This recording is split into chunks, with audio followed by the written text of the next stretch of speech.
Kako je izgledala gigantska tvornica u punom radnom zamahu i progresu potkraj 60. godina prošlog stoljeća, vrlo vjerno ispričano je u jednosatnom dokumentarnom filmu. Njegova projekcija sinoć u prostorijama Državnog arhiva okupila je brojne umirovljenike koji se vrlo rado sjećaju tih, kako kažu, zlatnih vremena.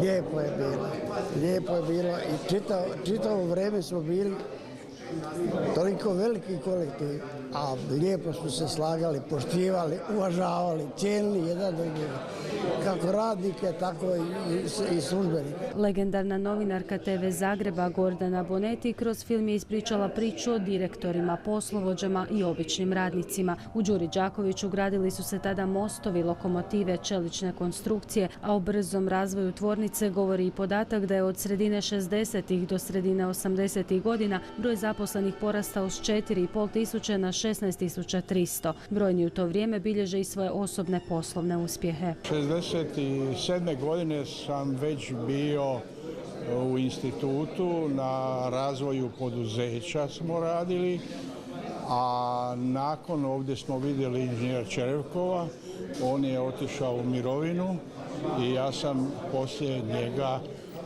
bio pomoćnik generalnog direktora za koordinaciju proizvodnje. Na dokumentaran i zanimljiv način predstavljeno je i sve ono popratno što se događalo u Đuri Đakoviću, od legendarnog Erkuda, pjevačkih iskustava glazbeno talentiranih zaposlenika pa i dežurnih komičara. U to vrijeme redovito je izlazio i tvornički list. Svaki 10 dana smo izlazili jedno vrijeme, pa čak se to išlo i na više strana. A kolektiv se razvijao do 15.000 radnika, tako da je bilo tema u izobilju. Projekcija filma brojne je podsjetila na to kako je nekada bilo u Slavonskom Brodu, te još jednom potvrdila da su povijesni arhivski zapisi doista od neprocjenjive vrijednosti, jer je vrijeme jedna od rijetkih stvari koje ne možete vratiti niti kupiti.